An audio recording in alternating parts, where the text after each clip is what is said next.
Bonjour et bienvenue dans cette nouvelle émission de Conflit. Jean-Baptiste Noé, bonjour. Bonjour. Aujourd'hui, nous allons parler de l'histoire de Mayotte. Alors, est-ce que vous pouvez nous expliquer comment Mayotte est devenue une île française? Alors en effet, on parle beaucoup de Mayotte ces derniers jours à cause du cyclone qui a durement touché l'île. Il nous paraissait intéressant de revenir sur l'histoire pour comprendre pourquoi Mayotte est française et pourquoi cette île est aujourd'hui intégrée dans la République. Alors, il faut revenir un petit peu en arrière. Nous sommes en 1841. L'île est dirigée par un roi d'origine malgache. Il y a à peu près 3000 habitants sur l'île, essentiellement des populations musulmanes. Et ce roi malgache est menacé à la fois par Madagascar et par la présence anglaise. Et donc il décide de vendre son île à la France avec en échange une protection française. Et donc il vend l'île en 1841 au roi Louis-Philippe. Nous sommes sous la monarchie de Juillet. Et c'est ainsi que donc la France achète ce territoire. La France achète l'île de Mayotte. Vous savez que Mayotte est dans un archipel. On va le voir d'ailleurs sur la carte qui va s'afficher devant vous. L'île est dans un archipel où il y a également les Comores, mais à l'époque, en 1841, il ne s'agit que de Mayotte.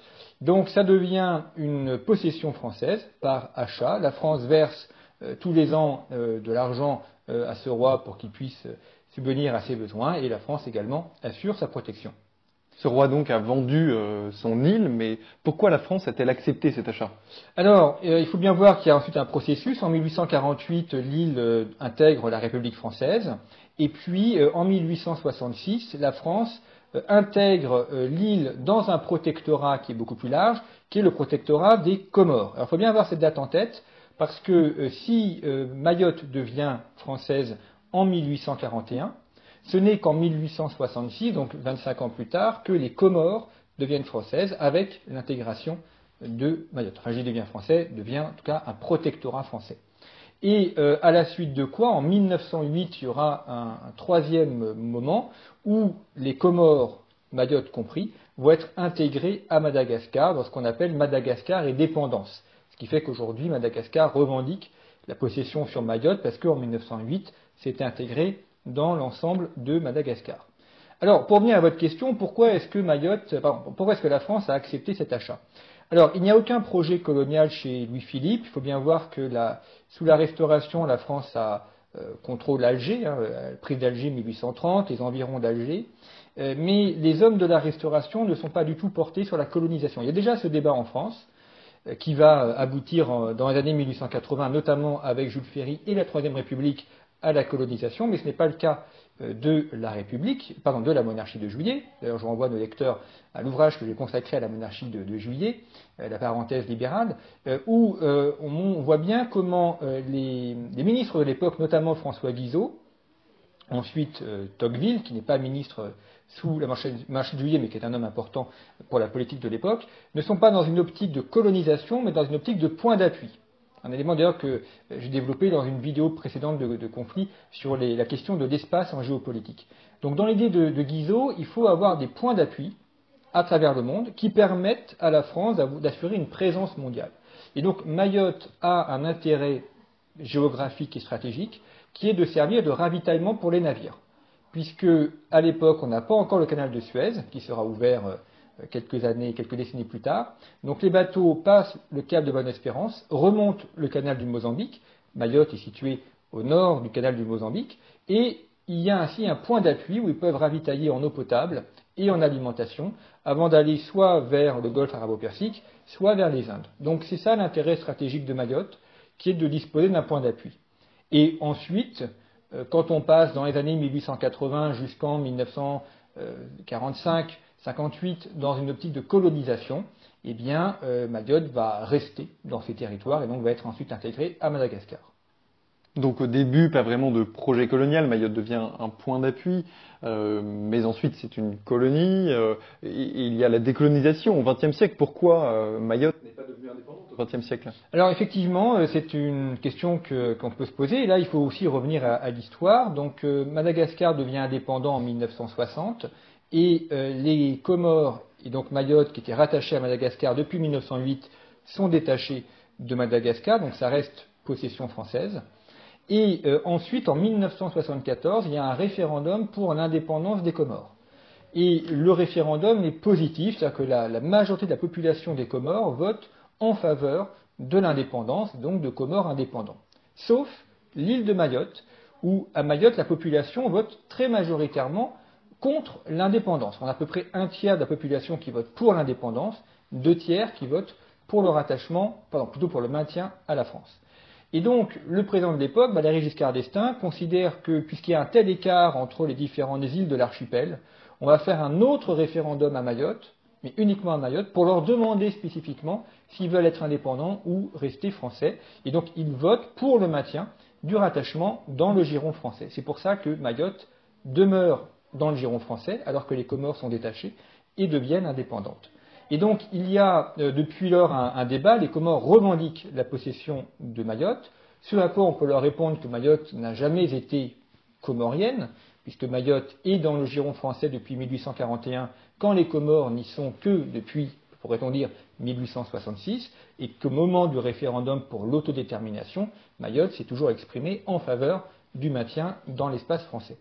Référendum ensuite qui a eu lieu en 2009, puisque dès le lendemain de la Deuxième Guerre mondiale, Mayotte demande à être un département français. Et donc Nicolas Sarkozy organise un référendum en 2009 qui est favorable. Donc Mayotte devient département français, c'est officialisé en 2011. Notons d'ailleurs que le référendum n'a eu lieu qu'à Mayotte, il n'y a pas eu lieu de référendum sur le territoire métropolitain, on n'a jamais interrogé la population française sur son rapport à Mayotte. Et puisque Mayotte est devenu un département français, Mayotte est également intégré dans l'Union européenne et est considéré aujourd'hui comme ce qu'on appelle un territoire ultramarin de l'Union européenne. Donc à Mayotte, nous sommes dans l'Union européenne, enfin, d'un point de vue administratif évidemment et d'un point de vue juridique. Et quels sont les problèmes sociaux de Mayotte aujourd'hui? Alors, ils sont très nombreux. Hein. Mayotte accumule à peu près tous les problèmes. D'abord, le premier problème, c'est une question démographique. Vous avez une grande partie de la population, qui est une population illégale, qui arrive des Comores et du Congo. Alors, pourquoi du Congo, me direz-vous? Parce que Mayotte est le territoire français le plus proche du Congo. Et donc, vous avez beaucoup de populations venant du Congo, notamment des femmes, qui viennent à Mayotte pour accoucher. C'est à Mayotte qu'on a la maternité française la plus grande, celle où il y a le plus d'accouchements tous les ans. Et là aussi, il faut revenir à l'histoire. Lorsque la France rachète Mayotte, il y a à peu près 3000 habitants. Aujourd'hui, on est à peu près à 300 000 habitants.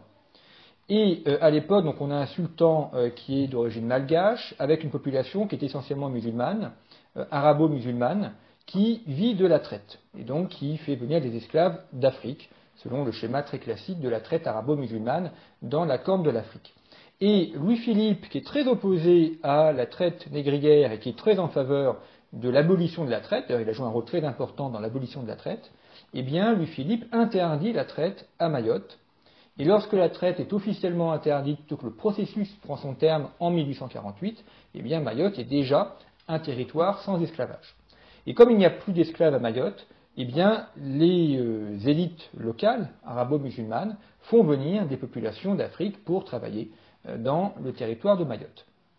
Aujourd'hui, on a une importante population qui vient des Comores pour espérer, en accouchant à Mayotte, obtenir la citoyenneté française et ensuite venir sur le territoire français métropolitain. Et donc, c'est pour ça qu'on a une grande partie de l'habitat à Mayotte qui est un habitat illégal, habitat insalubre. D'ailleurs, vous avez l'endroit où le cyclone a particulièrement sévi, ce sont sur des zones, donc des bidonvilles habités par les populations comoriennes venues illégalement à Mayotte. À quoi s'ajoutent donc des problèmes de violence très importantes, des trafics de drogue, problème également de pénurie d'eau, avec des épidémies de choléra, alors qui avaient déjà lieu avant le cyclone. Donc après le cyclone, évidemment, on craint des problèmes de choléra extrêmement importants.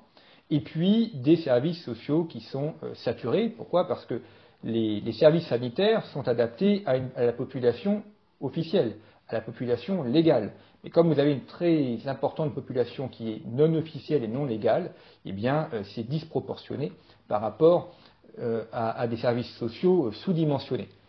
On ne connaît pas le nombre exact de populations illégales, puisqu'ils sont illégales, d'où les problèmes d'ailleurs de comptabilité du nombre de morts. Au moment où nous enregistrons cette vidéo, donc le 20 décembre, le bilan officiel fait état de 20 morts. Bon, on sait bien qu'il y en a beaucoup plus, on ne sait pas exactement combien il y en a.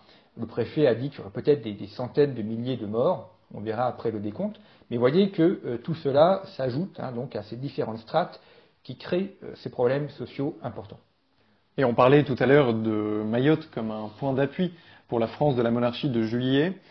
Qu'en est-il aujourd'hui? Est-ce que Mayotte a toujours un intérêt stratégique pour la France? Alors aujourd'hui, aucun. On n'est plus au début du 19e siècle et de la marine à voile, donc il n'y a plus d'intérêt d'avoir un port de mouillage. De toute façon, le port de Mayotte n'est pas du tout adapté à la grande navigation d'aujourd'hui, d'autant plus avec l'ouverture du canal de Suez. Donc il n'y a pas de mines comme en Nouvelle-Calédonie, il n'y a pas d'industrie. Les Français ont essayé d'implanter une activité sucrière au 19e siècle, comme on l'a fait dans les Antilles, mais ça n'a jamais réussi. Donc il n'y a pas non plus d'intérêt au niveau du sucre ou de la banane comme en Guadeloupe et en Martinique. Donc aujourd'hui, le seul intérêt de Mayotte, ça pourrait être pour les eaux territoriales, la fameuse ZEE, sauf que ce n'est pas du tout exploité. Donc on peut dire que Mayotte a des potentialités, mais ça reste des potentialités non exploitées, même au niveau du tourisme.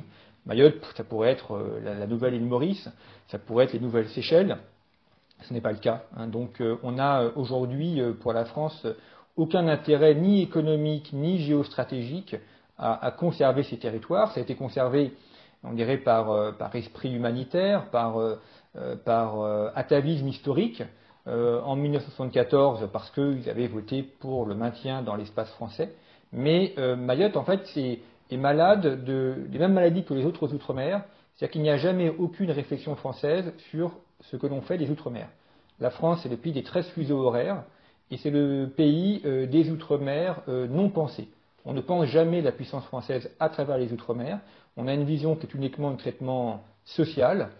Donc quand il y a un problème social, la France vient et puis essaye d'y remédier, comme actuellement avec le cyclone. Mais on voit bien que cet espace échappe complètement à la réflexion française. Et d'ailleurs, il y a probablement beaucoup de Français qui n'avaient jamais entendu parler de Mayotte, qui ne savent pas exactement où situer Mayotte sur une carte, ou qui n'entendent parler de Mayotte que lorsqu'il y a des problèmes de sécurité graves, comme en 2023 quand Gérald Darmanin a voulu rétablir la sécurité dans l'île, ce qui a complètement échoué, ou aujourd'hui avec le cyclone. Merci Jean-Baptiste Noé pour ces réponses et ces éclairages sur l'histoire de Mayotte. Merci à vous qui nous écoutez, merci pour votre fidélité à la revue Conflit, et à bientôt pour une nouvelle émission.